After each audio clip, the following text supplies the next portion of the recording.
に合わせて叫べ勝利の雄たけびを秘密戦隊ゴーレムじゃ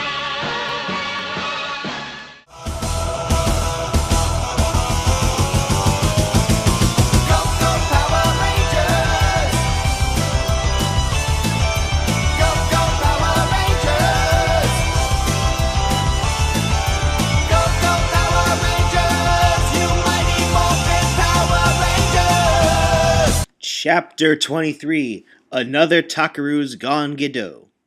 Author's note: there are two Takarus in Super Sentai. One is Takaru Red Mask, who appeared in 1987, and 2009, 12 years later, there was the emergence of Takaru Shiba, Shinken Red, both who appear to be also my favorites. Also, there's some hints between Takaru and Momoko here, something that never happened in the actual series. This is unfortunately not exclusive to Agzuki. For some reason, there are fans of Maskmen who would have preferred it if Takaru got together with Momoko, rather than Igal. You know, his girlfriend who was captured by the villains and frozen in a block of ice for the bulk of the series, rescuing her being a pretty big motivation for him. I really don't get it.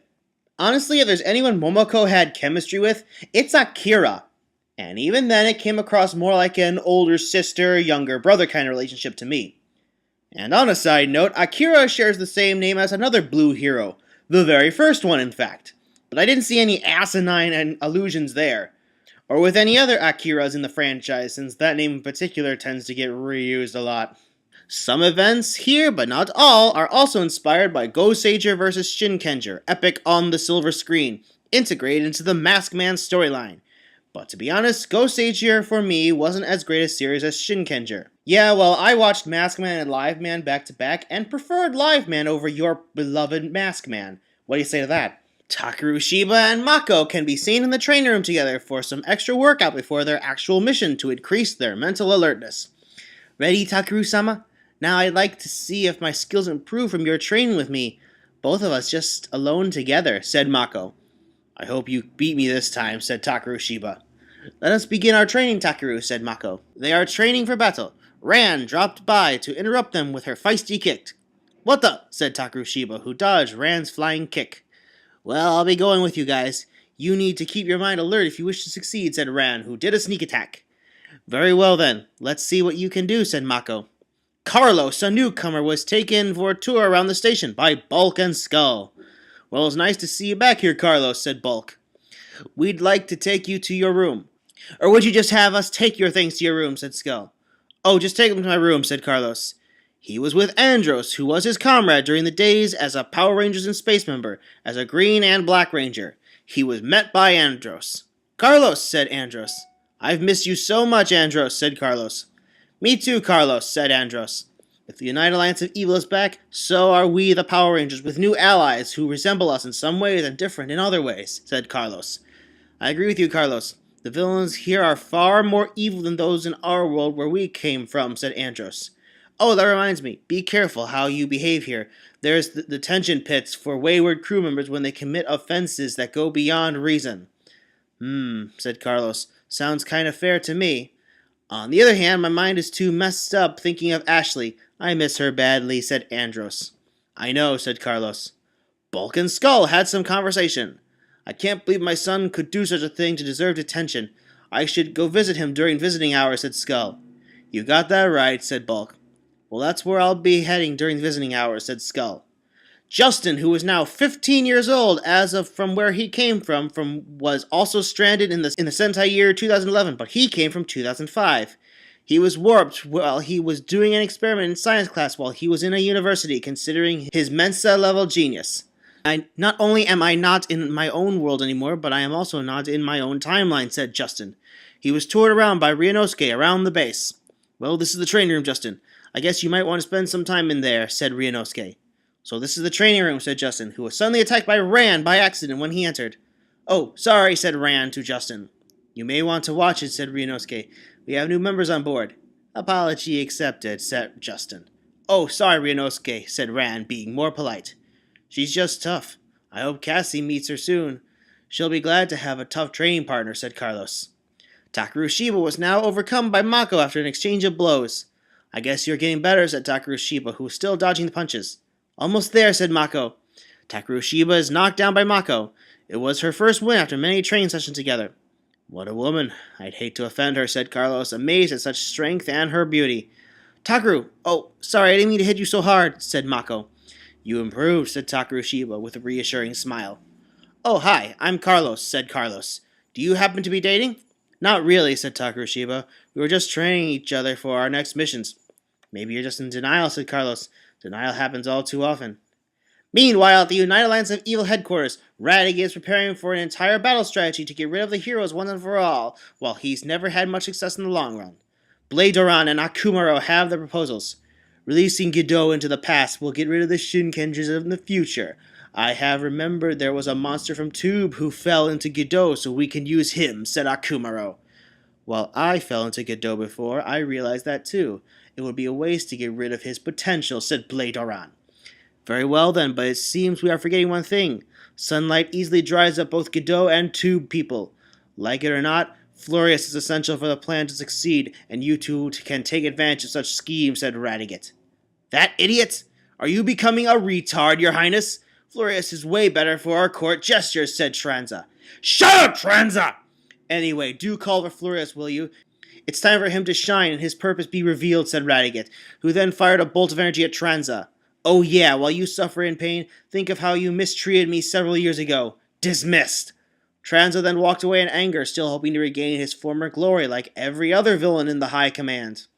Flurious was brought to the throne room by Ryuan and Gaija. Your emperor summons you, said Ryuan as he threw Flurious to the floor. He was pretty messed up after a series of abuses done by his superiors for his incompetence. Worse, he was only given a bottle of water to drink for a day, like most prisoners in Raditz's castle, who get tortured for the evil overlord's amusement whenever he felt bored. Oh yes, your majesty, said Flurious in a very undignified voice as he fell down before them, resulting in even more laughs from Geku, who was still in his cage. Shut up, said Raditz, who shook Geku's cage. Sorry, master, said Geku. That stupid bird has to go someday, said Yaiba. Somehow I feel connected to that bird, but what? Said Shizuka. I saw your hard work. You can go with them. If you do kill one of them, I'll promote you to the high command, said Raditz. Unknown to Flurious, he was going to be marched to his own funeral-type mission while thinking he was getting a promotion. Well, it's about time Raditz gives me the recognition I deserve, said Flurious. The poor snowman doesn't know that I have instructed Bladeoran and Akumaro to carry out his death. When he's gone, I already have served his purpose. On the other hand, I got more people to torture, said Raditz. The heroes were finally sent into the past. The Maskmen are taking the time off. Takaru, Genta, Akira, Haruka, and Momoko can be seen in their base. Takaru was going to do some groceries as sent by Director Shigata. Takaru, I hope you can do me a favor and buy me the latest copy of this magazine, said Momoko. No problem, Momoko, said Takaru. Stupid Momoko. Can't think of anything else but that stupid fashion magazine while the rest of the world is about to be invaded by Tube. She's just too vain, said Takaru angrily in his own mind. Oh, don't forget, we're out of seaweeds too, said Haruka. We can't make sushi without them. Momoko was somewhat gaining feelings for Takaru, despite the fact they barely had any interaction on screen. However, she was still worried about whether or not her feelings would be frustrated, as Takaru was only looking forward for the Princess Ial. Takaru can be seen walking across the road, trying to get groceries for his friend. He was still yearning for Ial, hoping to be reunited with her soon. Just then, some Nanshi began to appear. What the? Did Tube gain new foot soldiers?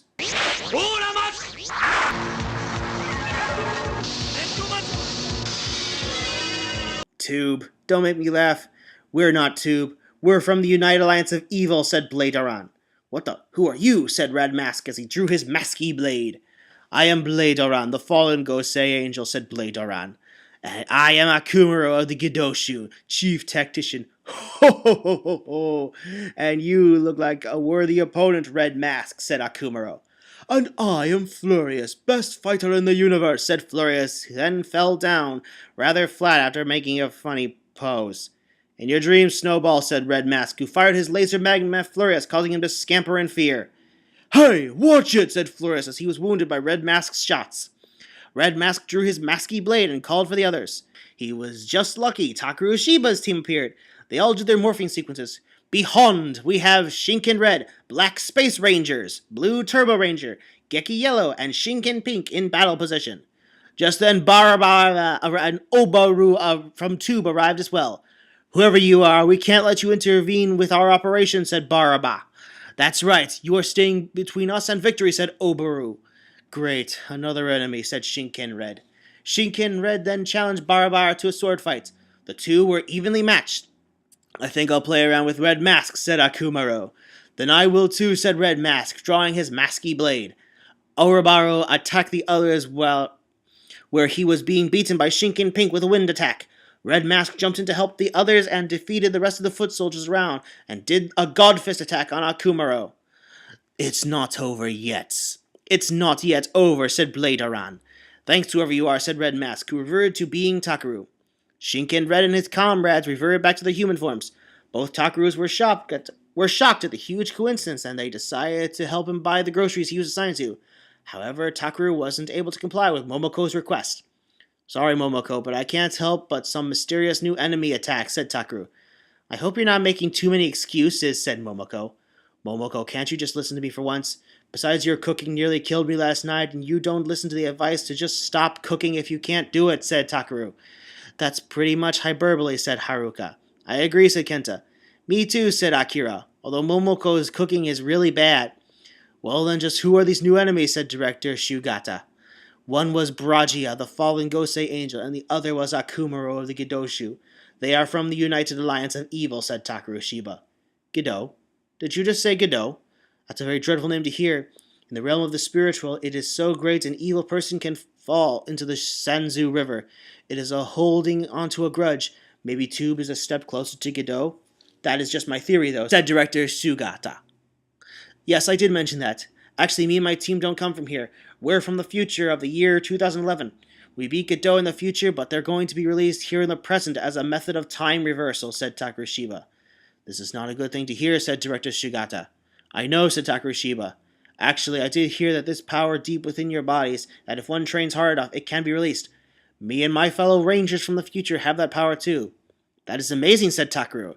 And amazing, another Red Ranger out there in the future shares the same name with me. At the Underground Palace, Emperor Zeba was fully alerted of the circumstances. This is not good. We are facing enemies that could destroy both us and the Maskmen. Nobody will take over the service world but us, I swear, said Emperor Zeba angrily. Barabara, Ubaru, Igam, Fumi, and Angabas were suddenly surprised at the arrival of the United Alliance of Evil in their fortress. Greetings, Emperor Zeba. I am Bladearan from the United Alliance of Evil in the future. The one to my left is Flurious, and the one to my right is Akumaro, said Bladearan. Gido, here. I have read much of Gido, but never dreamed I would see one, said Angabas.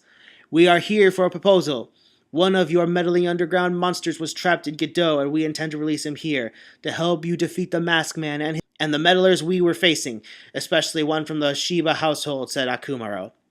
That would be Samurai Dobler, isn't it? Said Emperor Zeba. That's right. It will soon be time to release the dread monster into the surface world, said Bladearan. I object to that. That monster is beyond our control, said Barabara. We need your royal underground sword to do the job as well as Igam's dragon, and not to mention some despair to help, said Akumaro. Kiros suddenly stepped in with a nasty smirk on his face. Kiros, what is the meaning of this? My sister will not be given to you, said Igam, who threatened to use her Igam dragon. I will have Ial if that's the last thing that happens. She will be mine, said Kiros. Why you, said Igam, but about to say a bad word. Enough bickering, said Emperor Zeba. Either you all work together or the Maskmen will destroy us all.